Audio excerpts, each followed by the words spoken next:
I think that's it. I think that's it for PSAs today. So we're going to jump into stop, start, continue. Stop, start, continue. So as we end this month talking about clarity and getting really clear and being clear on your expectations, being clear on your communication, you being clear in your own life, in your own profession, and where you want to go, about how you want to show up and where you want to show up, and if you want to show up and all that good stuff. It's really important to be as clear as possible, because that's where chaos ensues. It's this whole thing about masks, right? Now that if you are vaccinated, you don't have to wear them, but if you are not vaccinated, you do. And how do we do that? And social distancing and not social distancing. I mean, it's just noise, right? That's why I posted what I posted yesterday. Empty barrels make the greatest noise. So if there's all kinds of noise out there, how do you know what's real and not? And because we don't necessarily have a population that takes time to think critically, it is easy for people to get caught up in all of the noise. And so that clarity piece is really important, that you as leaders are really bringing forth the right information, accurate information in a timely manner, so people have something to direct them, right? So they know where to go. And so as we end this month talking about clarity, I had a number of conversations with people, business owners, clients, et cetera, talking about, how we figure out what to do next, and where we figure out what to go, and how we figure out where to go. And all of these strategies, because, a goal without a plan is just a wish, right? And understanding where we're going to go, you got to know where you're going, so that as you make steps and maybe as you have deviations, you still have the end goal in mind. It's really important to keep those things clear. And so one of those things that I push all the time for people is have a strategy, work on a strategy. And what happens, especially people that have been in corporate, they think strategy and they think these big, long, months long craziness, right? And all kinds of charts and worksheets and workbooks. And it ends up being form over substance, right? It's got to look pretty, but it may not say a thing. Much less are we actually going to be able to follow it or do anything with it. But really, strategy is pretty simple. Who are we? Where are we going? Right? What do we need to get? Who are we? Where are we now? What do we need to do? Where are we going? And what do we need to do to get there? Who are we? Where are we now? Where are we going? And what do we need to do to get there? 4 questions. That's it. 4 questions. And you can put those on a sheet of paper. You can write it on a whiteboard. You can send it in an email. It doesn't have to be some big old drawn out crisis. I don't care how big the organization is. Simple. And that's why most people don't do simple, because it's harder to be simple than it is to be complex. Anybody can make stuff complicated. It's hard to make things simple. Who are we? Where are we? What do we want? What do we got to do to get there? And so if you start thinking about what we're going to do, that gets to a really simple strategy that I like to use all the time called stop, start, continue. And I didn't come up with this. I think I don't even remember where I saw it, but it didn't begin with me. To my knowledge, didn't begin with me. Although that would be lovely to understand that I've got that kind of genius. That would be awesome. But you always start with stop. So stop, start, continue. What are we going to stop doing? We understand what our goal is, where we're trying to go, why we're trying to do that, who we need around us. What are we going to stop doing in order to achieve this goal? And make that list. And then what are we going to start doing to make this goal? And here's the reason why you start with stop first. Because the start and continue, you want to lay that against the stuff you said you're not going to do anymore and see if you've now got a disconnect. So what am I going to stop? What am I going to start doing? And then what am I going to continue to do? That's aligned with my values. That's the way I'm still doing business, all of that kind of stuff. But having something that simple, stop, start, continue, enables you to really get at that piece of how are we going to get to this goal? How are we going to make this stuff happen that we say we want to make happen? So if you can be really simple, you don't have to have all kinds of charts and bells and whistles and all that kind of stuff that takes people months to do, because you're just trying to figure out, what am I going to stop? What am I going to start doing? And what am I going to continue to do? That's it. 3 things. Stop, start, continue. And so if you can figure out how to think through what are the critical things that are taking up so much of my time, and I can just stop doing those and make that list. But you also have to be really clear about what you're stopping and why you're stopping it, because especially if you've been doing something a long time, You get that, but we've always done it that way. But we tried that before. Why do all of that kind of stuff, y'all? So in order to do a simple stop, start, continue, you got to be able to leave all of the ego and all the we did it, we've done it, always did it. You got to leave all that stuff at the door if you're going to get simple, because that's the stuff that makes everything complicated. The minute you try to change a process, well, we tried that before, or we've always done it this way. Why do we have to do it something different? Or we should at least incorporate some of the stuff we already did. And you wind up with this process that's 400 miles long because somebody at some point did something 20 years ago that they are determined not to give up.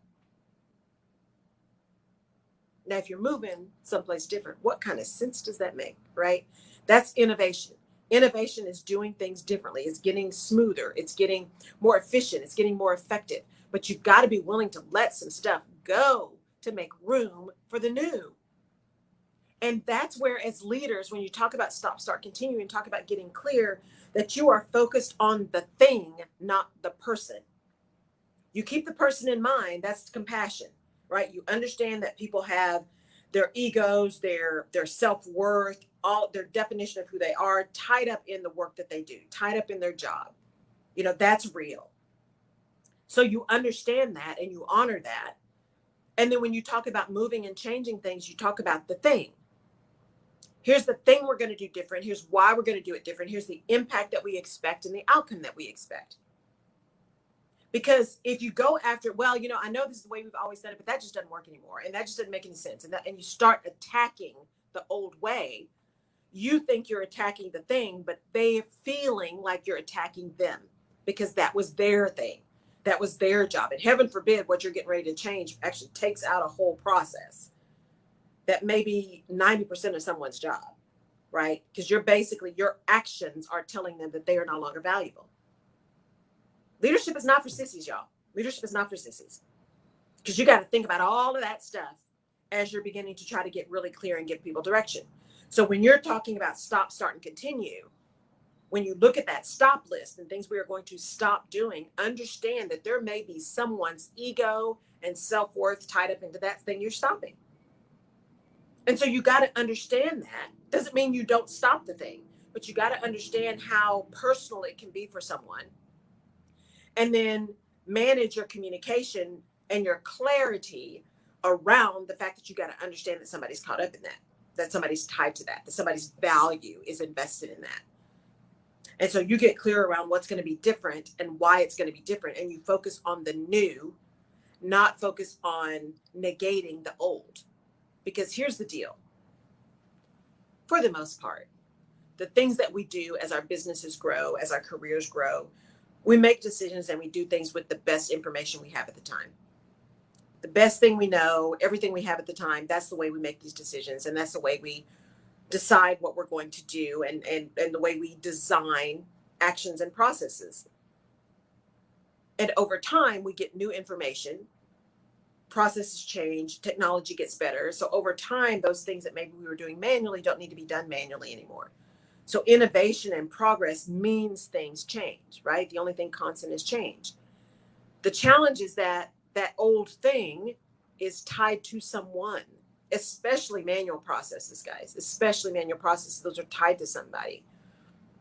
And so when you begin to stop something, you want to be really clear about why you're stopping something, but your communication needs to be about why the thing is going to be hindering something else you're moving, as opposed to a beating up or a negating or a slamming of an old process, because you may be inadvertently slamming a person when that's not really what you mean. And great leaders who are really focused on service and moving people forward and giving people vision and giving people a plan and giving them something to tie to and anchor themselves to, understand that yes, there is a mission, but there are also people. Mission first, people always. Mission first, people always. So you always got to remember that something that you're doing, something that you're changing is tied to a person somewhere. And that person deserves an ability to understand, or an opportunity to understand, why you're making a change. So look at those things that you're going to stop, not only because, hey, here's where we're moving, and so we got to stop doing this stuff if we're going to get here, but also then how do I start to unwind it? When you begin to look at the things that you're starting, which can be really exciting. We're going to start a new process. We're putting in a new system. We're doing all these things that are new. That is really exciting if you're bought in. If you're not bought in, it is crazy change that's tumultuous, that is going to rock my world, that's going to tell me I'm not valuable, that's going to take my job. You got to put yourself in the shoes of the other people. It's that with them, right? What's in it for me? And when everything, we're starting to do things that are new, we're starting to do things that are different, or starting to replace old processes with automation. When we replace old processes with automation, what people hear is, you're replacing me. You're replacing me. You're replacing my job. I'm no longer valuable. And that's not what you mean necessarily, right? And you may in fact be replacing a job, but you're not saying the person is not valuable. And so how do you think about those things that you got to start and really evaluate your population? Do I have people already that can do this stuff? Do I have people that can retool? Do I have people who are willing to retool? And we'll talk about individuals in this stop, start, continue in a minute. But that's what, because there is some individual responsibility here. But that's the piece around the start thing. That's where your innovation is. Hey, we're going to start doing this other thing. We've got a new product, and that new product is going to require us to do things differently. And but it's important to bring people along with you as you begin to move, right? As you begin to do things differently, as you begin to create new processes and new opportunities for folks, creating opportunities for people, not just taking things away, right? It's a combination of both. The other thing is, good morning, Mr. Wright. By the way, go get Kendall C. Wright's book. I'm taking a big sidebar here. Go get Kendall Wright's new book, The Soul of Leadership. I hope I didn't get that title wrong. It's fantastic. Fantastic. You got to get this book. Yes, and you're right. The introduction of message change requires an alteration or elimination of the familiar. And it's really hard. It's really hard for people to get rid of those things that they know, those things that we're comfortable with. And change requires moving out of your comfort zone. We've all seen that meme that says your success is at the end of your comfort zone, right? You can't keep doing the same thing over and over again and expecting something different. That's the definition of insanity. So when you're looking, you've stopped all the stuff that doesn't suit you anymore, that doesn't serve you anymore. You're starting all this stuff that's new.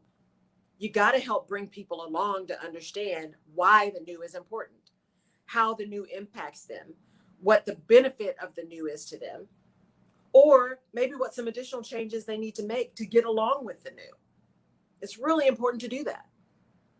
And then once you stop the stuff, you get the new stuff that you're starting, and you've connected it to the stop, because sometimes we say, oh, we're going to do this new stuff, and we realize we've actually restarted something we said we were going to stop. So you've got to do that evaluation.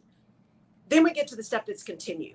And the continue piece enables you to help try to bridge this gap for people who you've just stopped or eliminated their thing. We're going to continue to serve in this manner because that's who we are. That's aligned with our value system. Yes, it's called Leadership Soul, 21 Soul for Leadership Lessons from the Motown Hits. You guys got to get this book. Kendall C. Wright is the author. When you look at that continue piece is what enables people to still be anchored in something that they know. You know, we are exceptional at having these conversations with our clients. Our customer service is top of the line. We are going to continue to do that. We have got these new processes that enable us to serve more clients better, right? And to get to their phone, answer their call faster. But we are going to continue our processes around customer service.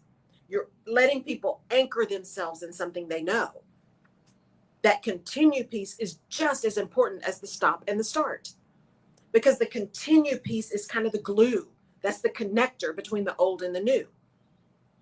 It is the not throwing the baby out with the bathwater piece. It's the piece that says, oh no, I am valuable. Oh, I see this piece of me is still a part of what we're doing going forward. The continue piece is really, really critical. In some cases, one would argue that the continue piece is almost more critical than the stuff you're going to stop. So when you're looking at trying to get simple and moving an organization forward and thinking about getting clear, you've got to get clear in a way that enables people to be there with you. What information do I need? Can I process the information? What does that information tell me about what I'm going to do next? How do I show up with that information? What does that mean in terms of my next job? Do I need to go get some new skills? How do I manage through this? As leaders, it is our job to be sure people are clear. Leadership is about the other people. Leadership is not about you. And leadership is about behavior. Leadership is not about position. Because we all know a lot of people who are in leadership positions who are not leaders. Leadership is about behavior. How you show up, how you treat people, how you guide people, how you move people towards a vision and a mission in a way that they can connect to, that they can still see their individual value in. That's what leadership is about. It's about serving somebody else. It's not about you. I know sometimes it seems like it, but it's really not. Leadership is not about you. True leadership is not about you. Leadership is about the other person. So thinking about that clarity piece for the end of this month, our clarity and our ability to be clear relies on our ability to get clear on what our strategy is. Who are we? Where are we? What do we want? And what do we got to do to get there? And in that, what do we got to do to get there? What are we going to stop? What are we going to start? And what are we going to continue?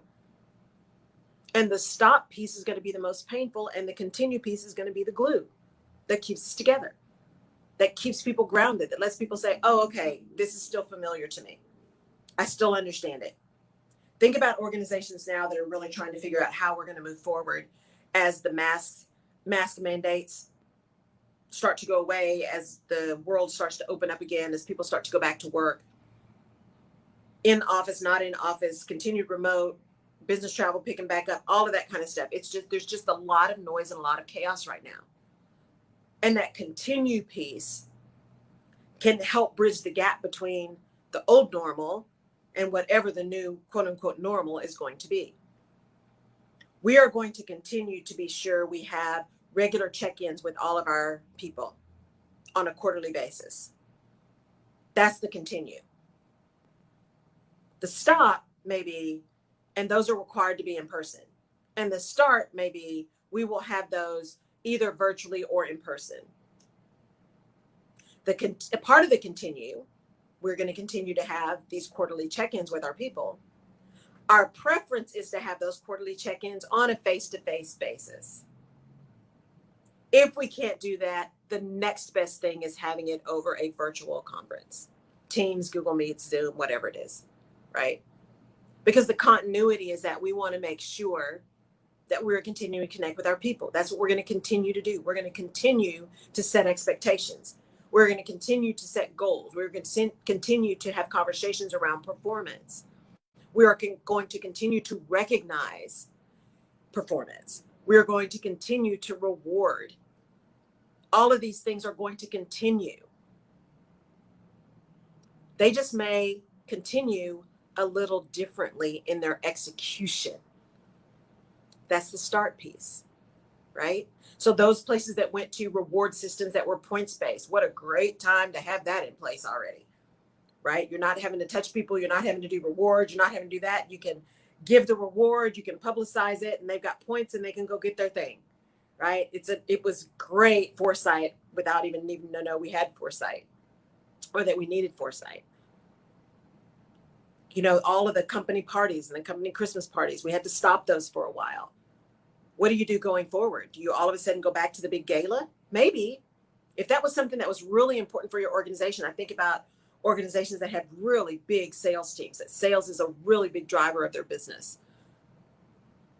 Those kind of connections, those sales meetings, those opportunities for those sales folks who are on the road all the time to be able to connect and get together and build that camaraderie, being able to do that again may be really important for them. So we're going to continue to have some kind of sales meeting. We're not going to stop it. We're going to continue to have it. But our start is going to be, it's a combination of virtual and in person. We want everybody who can be in person to be in person. We want to see your beautiful faces. We want to do a fist bump or a hug or whatever.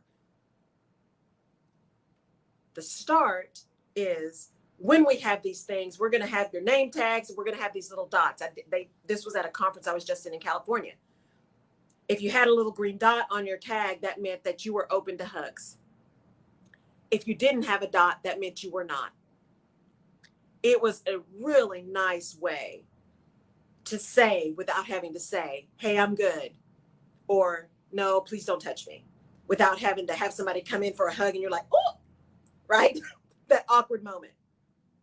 So we're going to continue to try to meet. We're going to continue to reward. We really want our folks to come back together and to be able to enjoy each other's company.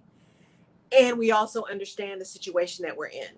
The pandemic is not completely over. We still have people who are compromised. We still have people who may choose not to get vaccinated or who may not be able to get vaccinated. And we want to honor and protect the safety of our employees as much as we can. To that end, we are going to start enabling a virtual option for our sales meetings or our galas or our Christmas parties or our what have you. We're going to continue to have gatherings, but we are going to start only catering our meals and not having potlucks. We are going to continue to meet in person where we can, but we are going to start limiting the number of people in those meetings to 6 or 10, or we have to have the meetings in the biggest conference room possible, right? So that continuity piece, what are we going to continue doing, helps to ground people that things are what they're familiar with, right? They're back with their colleagues. They're back with their company. They are able to continue doing what they've always done or how they've done it. And it makes sense to be back there. And it feels good to be back there. And it gives you space to also say, and here are the things that we're not going to do anymore because this is where we're moving. And here are the things that we're going to start doing because this is where we're moving. Because it's all about the thing. It's all about the goal. It's not about negating the person or the person's value. It's about the goal that you're trying to achieve. And in order to achieve the goal, you have to have a plan, because a goal without a plan is just a wish. And so that plan may include the need to do things differently. The plan may also include the need to get some additional skills. And that's where this stop, start, continue process also works for you as an individual. Whether that's looking at your career, or whether that's just looking at your life, right? What are the things that I am just going to stop doing? What am I going to start doing? And what am I going to continue to do? During this pandemic, one of the things that I started doing, I got really, really, really focused on food and exercise and health. I just did. I needed something to keep my mind from going to those dark places, right? When you're, and I'm an introvert, but even when I was cooped up that long, it was like, whoop, something's got to give. I need something else. And so focusing on that exercise and getting those endorphins moving and paying attention to what I was eating and all of that kind of stuff made me have a sense of control. I was able to control something. I could control my activity. I can control what I was putting in my body. I can make some decisions that I had some control over, right? So I started being much more conscious about that work that I was doing. And I stopped, well, I attempted to stop, and for the most part was successful. I stopped the mindless eating, right? And the mindless sitting and just kind of being that sedentary. I really worked hard on being much more intentional and much more mindful of how much I was moving and if I was sitting too much and if I was not sleeping well and paying attention to how I felt. That was a positive thing that came out of this pandemic, is that plenty of time to pay attention to how you're feeling and what that means and how you process that and what can you do about it. What can you do about it, right? So even on an individual level, what are the things you're going to stop? What are you going to start? And what are you going to continue? I also started gardening. You guys have seen my gardening stuff on my posts and stuff, for those of you guys who are following it. And it's become an obsession. I just have to admit, right? Because we tell the truth on the Rutledge Perspective. Hi, I'm Laurel, and I'm obsessed with gardening. It has become something that is just insane. I mean, even thinking about, every time I leave, what am I going to do about my little green children? I don't know. Are they going to be okay? What am I going to find when I come back? Madness, y'all. Madness. But there's something about that digging in the dirt in elevated planters, because I don't do bugs, in digging in the dirt, right? And seeing things grow, seeing these little plants that had nothing on them, all of a sudden have these huge bell peppers that I actually have my cucumbers coming back. Thank you, Buchanan's Nursery, for telling me what to do to get my cucumbers to come back. that my strawberry plants are doing well. Seeing things grow and develop just again gives my mind that tends to be pretty messy and move very, very quickly, gives my mind an ability to just calm down and think about something else. Plus getting out and getting some vitamin D, which is good for all of us. So I started doing something that I never thought I would do. I continued listening to music. When my mind is messy, I turn on some music. All kinds of music. I love music. Grew up with musicians. Love music. And depending on how I'm feeling, that music may be blues, it may be salsa, it may be 70s R&B. It's usually not anything new because I have no idea what the new stuff is or who the new artists are. That's kind of pitiful, but I just don't. Usually what I'm listening to is old. Just like the movies I watch are old. So that continued for me, again, gave me some grounding in something that was familiar. Music is familiar to me. How music soothes is familiar to me, right? I started baking. I've never been a great cook, or I've never loved cooking. I'm an okay cook. I've never loved cooking because cooking, for one, is just such a pain. And baking was okay, but being in the kitchen just wasn't my thing. It gets messy and then you got to wash all the dishes, and it just was not my deal. However, during the pandemic, I started cooking and doing baking. I just love you too, Jeff. I started doing baking because it wasn't actually the baking stuff, because when I baked, I actually gave it away. But that process of measuring and putting things together and seeing how it's going to rise and making sure, it was the process for me because I'm a process thinker. It was the process. And if I'm going to double it, what does that mean? And if I'm going to have the recipe, what does that mean? And do I have enough stuff? And how do I, it was a hoot. Now I haven't baked in quite a few months, but I may do some more of that over the Memorial Day holiday. But it was just really finding those things that were new that gave us an opportunity, or gave me an opportunity to just calm my mind, think differently, be at peace, so that I could move forward in this business that I'm creating. Because I know that this is where I'm supposed to be. But it takes effort. And it's easy. It's easy when you are either a sole practitioner in business or you are in a career and you're trying to move. If you're at senior levels, there's not many people you can talk to, right? That level of confidant, that circle gets really tight. As they say, it's lonely at the top. And this pandemic gave us time to really sit in that and say, okay, but what do I need to do? What do I need to do to ground myself? Because if I know this to be true, I know this is where I need to be. I know I need to change jobs. I know I want to stay here and really get promoted because I believe in this organization. I believe in the mission. But something doesn't feel right. Something's off kilter. The beauty of this time in the pandemic, as painful as it was, is that it gave us that space to think through why and what is it and what can I do about it?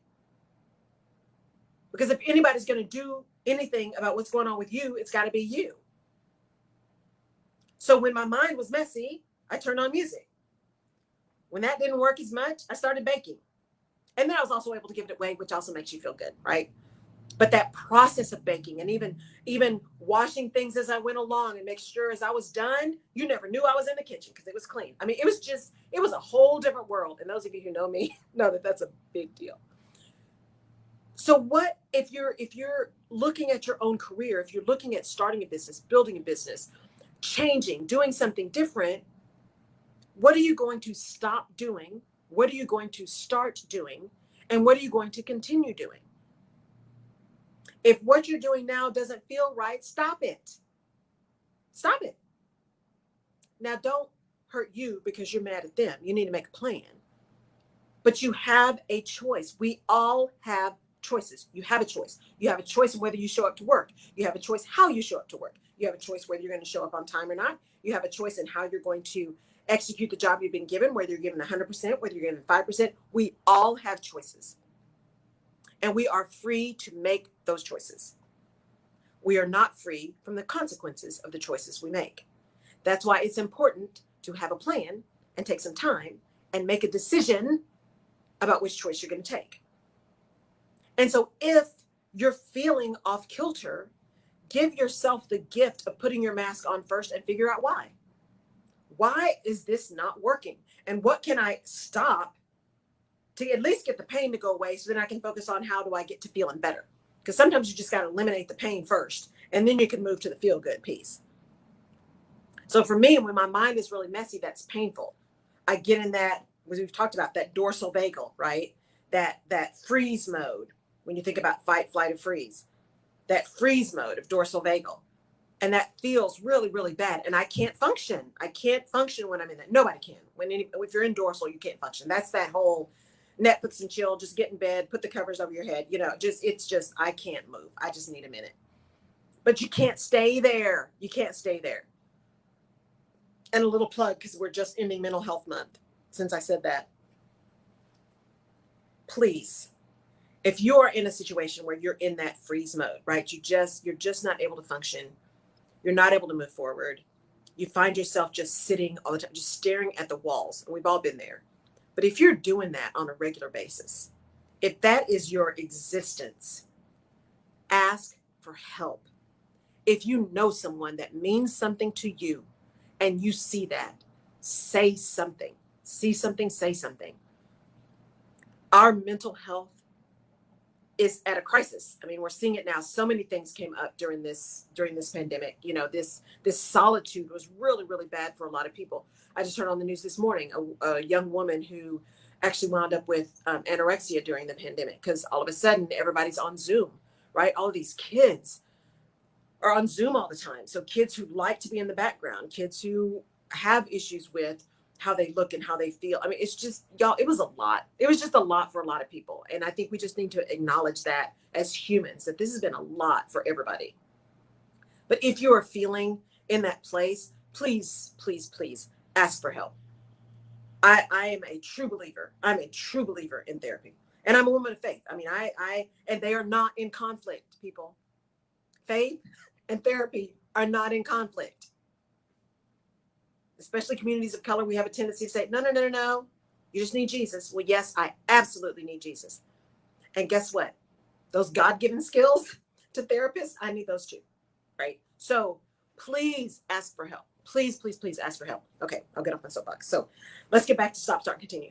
So if you're trying to figure out where you're going to go and how you're going to get there, what plan you're going to make, with you as an individual, you also start with stop. What am I going to stop doing? Because the other piece about stopping things is you've got to make room for new stuff. And if you continue to just add on, that's where things get complicated. It's easy, again, to be complex. It's very hard to be simple. And if we never stop doing anything we're already doing, we don't have room to do the other stuff that we really need to do. We don't have room for innovation. We don't have room for new processes. We don't have room to think about possibilities, because there's so much stuff on our plate. That's the stuff we've always been doing. That's that mindset of, well, we've always done it that way. Or our minds get locked into habit. The stop is the circuit breaker for the habit. I'm going to stop eating cookies at night and just going to bed. I'm going to stop mindlessly eating. I'm going to stop having nothing to drink except a sip of water in the morning, which is my issue. I don't drink a lot of anything. I'm going to start ensuring I get enough water. Now, notice I didn't say I'm going to start drinking a gallon of water every day. Okay, we got to take baby steps too, y'all. When we're starting something, new, you don't go from, hey, I think I want to be a gymnast, to Simone Biles. That's not how that works, right? Baby steps. Forward is forward. Take an action. Take a step. Move forward, right? But you got to let some stuff go so you have room for the new. You have room for the new action. Got to make sure you have room for that. And then look at the stuff that you're going to continue. I will likely continue, at least for the foreseeable future, to do some kind of gardening. I'm really excited. I cannot wait to make my first salad or my first stir fry with these green peppers.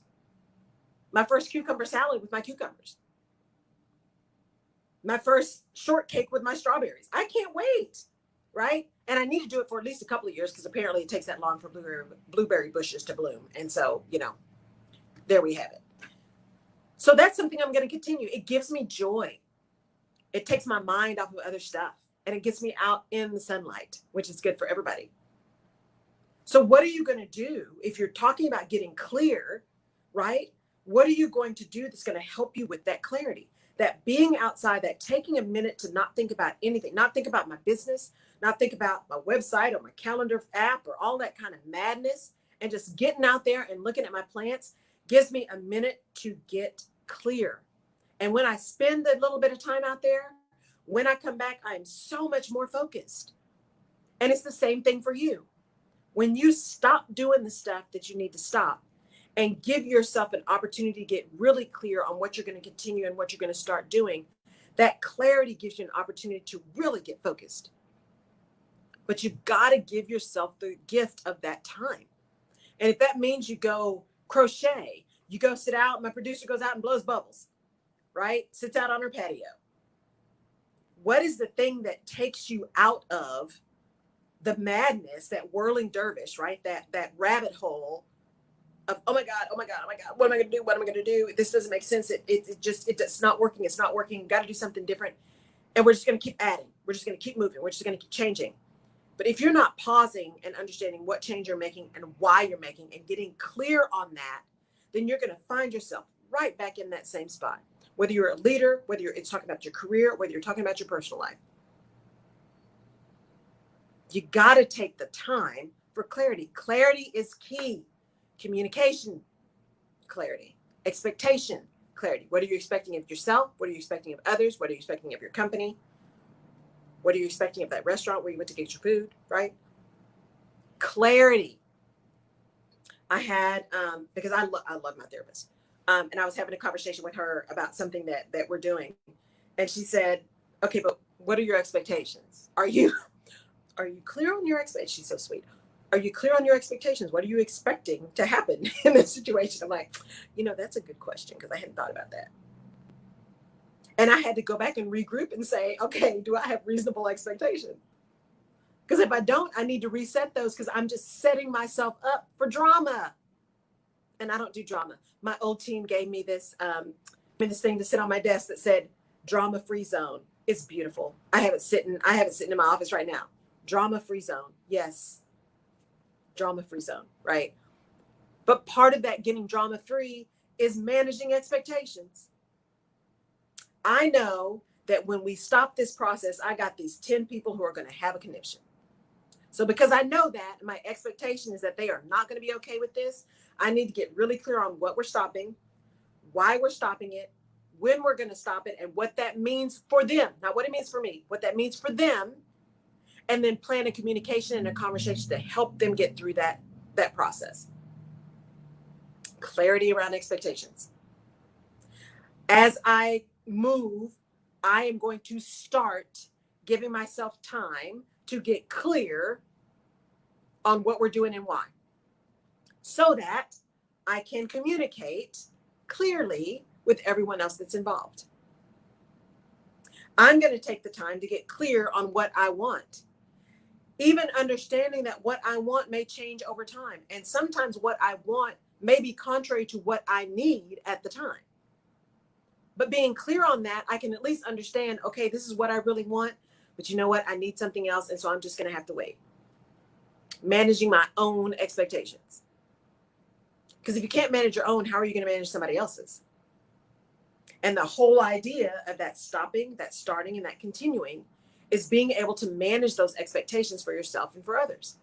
And in order to do that, you have to be clear. And that's this whole thing, right? Everything coming full circle for this month of May, Mental Health Month, right? Clarity Month on the Rutledge perspective. How are we doing everything that we're trying to do in order to be clear? Because even when we're clear and the thing doesn't go right, at least we know why. This is what I wanted to do. I was really clear about what I wanted and why I wanted it. The outcome wasn't exactly what I expected, but you know what? I also did enough work on my expectations to understand what the potential outcomes could be. This wasn't what I wanted, but it's what happened. And now, because I made a plan, proper prior planning prevents poor performance. Because I made a plan, I can actually respond. I'm not caught off guard. I'm not irritated. Well, I may be irritated, but I'm not so irritated that I can't do anything about it. Right? So when you're thinking about how you're going to move forward and why you're going to move forward and where you're going to move forward and if you're going to move forward, get really clear and simple on your plan, on your strategies. What am I going to stop? What am I going to start? What am I going to continue? For yourself and for others. And then bake that into not only your action plan, but into your communication plan. Keeping in mind that if you're dealing with other people, that their perspective is going to be based on their concerns for them. Their perspective on what the impact is to them, especially in this day and time, right? When people are concerned about being able to keep their jobs, when they're concerned about being able to continue to feed their families and pay their rent and pay their mortgages and all those kind of things, people are really self-focused right now. And this is not the political self-focus, which is never going to go away. We're always going to have those people who forget that other folks exist in this world besides them. I'm not talking about that. I'm talking about this reasonable self-focus when we're in survival mode. Because survival mode is instinctual.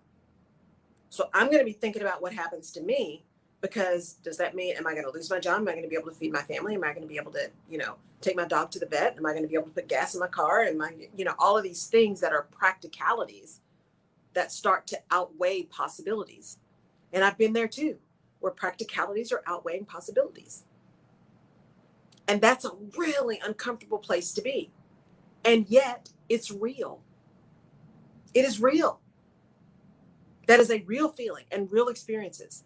Now, the story that I'm telling myself around that issue with practicalities over possibilities may not be true. And we got to examine that, right? So the story we tell ourselves, the story that's in our head may not be true.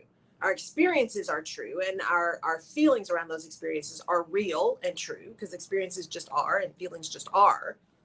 But the story that's creating those experiences may not be.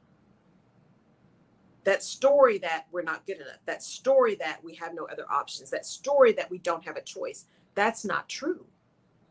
Because we always have a choice. We always have other options. They may or may not be better or worse, but there is always another option. There's always a choice. It's just whether or not that choice makes sense at the time. That's the issue. So if your story is telling you you don't have a choice, your story is telling you you have no other option, that story is not true. The true story is there are always options, but some options are better than others, and some options are available at certain times and not at others. So the experience and the feelings of fear and concern and being in survival mode, that is real, and we got to honor that, and we got to understand that, and we got to sit in that and understand what that means for us and how it manifests.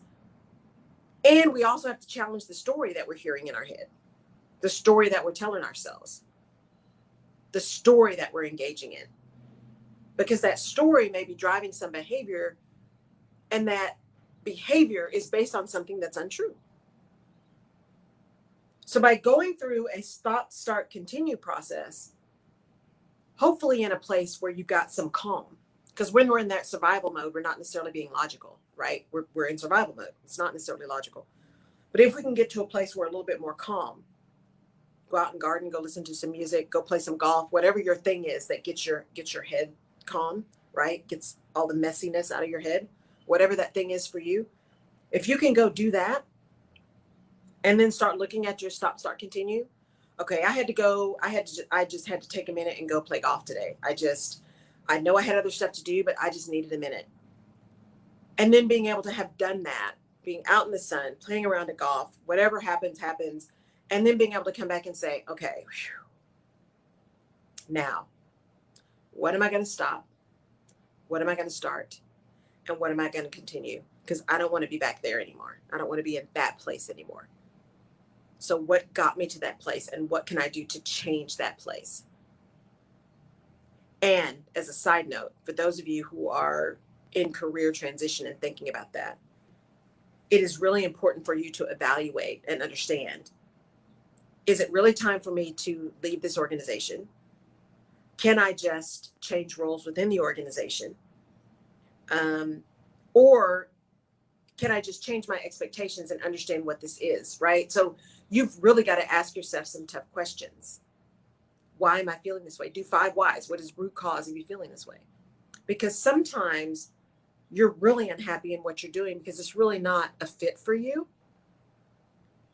But it may be that the work is not a fit, not that the organization is not a fit. It could be that the department is not a fit, or it could be that that organization that you're in, the values of the organization, the corporate values, and I say that intentional, the corporate values are misaligned with your personal values. And if that's the case, that's a little bit bigger issue. And that may be something that you're not able to reconcile. But if you have a chance to ask yourself, okay, what am I feeling? Define that. Why am I feeling this? Get to the root cause. And then based on that, okay, what am I going to do different? What am I going to stop? What am I going to start? What am I going to continue? And make a plan. And build some flexibility into that plan, because there's always something that's going to happen that we couldn't predict. Risk management is simply that. We are managing every risk that we can, right? We are mitigating some. We're just accepting others, right? We're preventing others. Risk management is about it's not about doing something and eliminating all risks. That's just not possible. Just waking up and turning over and trying to get out of bed is a risk. The older you get, the riskier it gets. Because there are some days when I'm like, oh, wait, what? Where did I get that bruise from? Right? Oh, I got out of bed and I ran into the corner of my bed this morning. And that's why I got a bruise the size of Texas. But by taking the time to really understand what it is you're looking at and why, getting really clear on that, then you can get clear on what you're going to stop, what you're going to start, and what you're going to continue.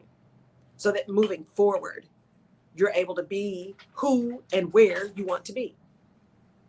And know that it's not necessarily going to happen tomorrow. Again, you don't go from, I want to be a gymnast, to Simone Biles overnight. There's a lot of work, a lot of dedication, a lot of time associated with that.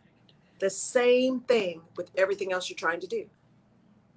Even if you're doing something that's in your natural ability, right? You still got to work at it. Even those who are quote unquote natural athletes still work at their craft. Mastery is about work. It's about practice. The natural stuff, the natural ability gets you in the door, but the mastery keeps you there. That's what keeps you in the room. It's the same with leadership. You may have natural leadership abilities, but that continued work on your leadership process, your leadership skill, your leadership personality, that's what keeps you in the room. Mastery keeps you in the room. What are you willing to do to stay in the room? And only you can answer that question. But in order to answer the question, you got to get clear. And you got to give yourself the grace to put your mask on first. I saw a posting the other day that said, and I'm going to get this wrong, but it was essentially, the problem with putting everyone else first is that it makes them think that you're second. Which I thought was just kind of masterful, right? Because we tend to put everybody else first. Women in particular, you tend to put everybody else first. It's kind of like, I don't know, this inherent training that everyone else is first. But the problem with that is that makes you think and them think that you're second. You're not as important. But on the airplane, they say, put your mask on first, right? And they say that because if oxygen is leaving the plane and you're helping everybody else put their mask on, then you pass out before somebody can help you, right? You got to put your mask on first in order to help other people. You got to take care of you. Sometimes you got to be a little selfish in order to be selfless, as my friend Holly Dowling says. And it's okay to do that. There's a difference between being kind of selfish and protecting yourself and taking care of yourself, and being self-centered or arrogant or self-focused. Those are different things. Making sure that you have taken care of you so you can take care of others is one of the most selfless things that you can do, because it enables you to show up as the best you can possibly show up. Make sense? All right. So this week, as we end May and go into the Memorial Day holiday, and I always feel weird calling it a holiday, the Memorial Day weekend.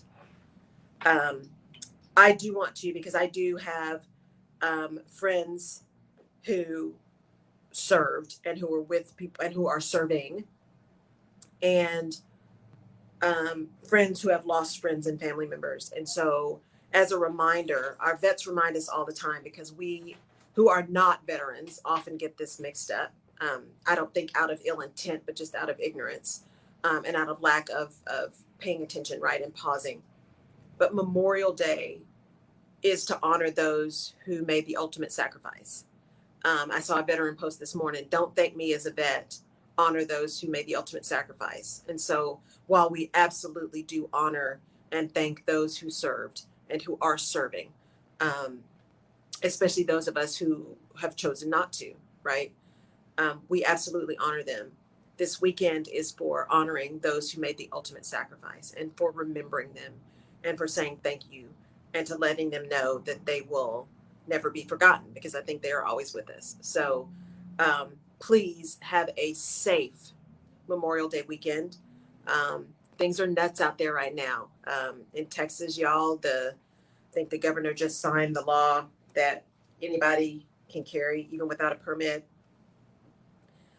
There are still some differences in where you can carry a gun, but anyone can essentially have a gun without a permit, which the permits require certain kinds of training. Go figure. So just be careful out there. Be careful if you're going to get on the road. If you're doing the whole firework barbecue thing, just exercise some caution. I won't say be careful. Be safe. That's a better way to say it. Be safe.